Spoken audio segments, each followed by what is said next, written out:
nous allons nous concentrer sur les aquifères perchés et libres. Pour ces aquifères, des travaux peuvent être effectués au sein du bassin versant, qui est la terre au-dessus de ces aquifères, afin de reconstituer ces nappes phréatiques.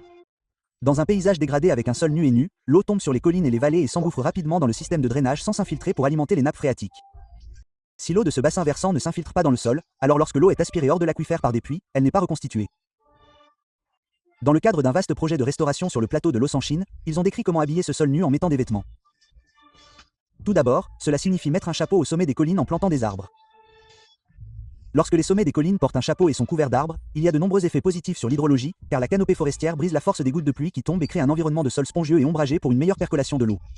Pour un aquifère perché, le sommet de la colline peut englober l'intégralité du bassin versant. Ainsi, les effets du reboisement du sommet de la colline peuvent se traduire par une augmentation spectaculaire de l'écoulement de l'eau provenant des sources reliées à cet aquifère. Le prochain vêtement à revêtir le sol nu est une ceinture. Il s'agit du traitement des pentes intermédiaires.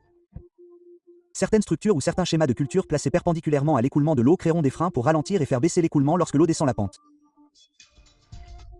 Il peut s'agir de terrasses, de rangées d'arbres et d'arbustes, de fossés, de schémas de labour, de graminées vivaces ou de tout autre type de traitement de la pente qui répartit l'eau sur la colline au lieu de la faire couler vers le bas.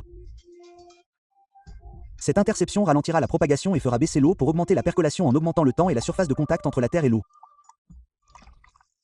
Plus l'eau reste longtemps et plus elle est répandue sur le sol, plus elle a de temps et d'espace pour s'infiltrer. De petits étangs ou terrasses dans les drainages peuvent encore faire baisser l'excès de ruissellement. Les cours d'eau doivent ensuite être végétalisés autant que possible afin que les racines des plantes poussent en profondeur pour favoriser la percolation et ombrager les cours d'eau afin de maintenir le sol spongieux. Le dernier vêtement à inclure est les chaussures. Les chaussures sont des bassins placés au bas des pentes pour recueillir tout excès de ruissellement qui traverse la ceinture de Hatton. Les bassins peuvent permettre une percolation supplémentaire et peuvent également être scellés et utilisés comme eau d'irrigation pour les terres agricoles en aval. Vous voyez ce que nous avons fait?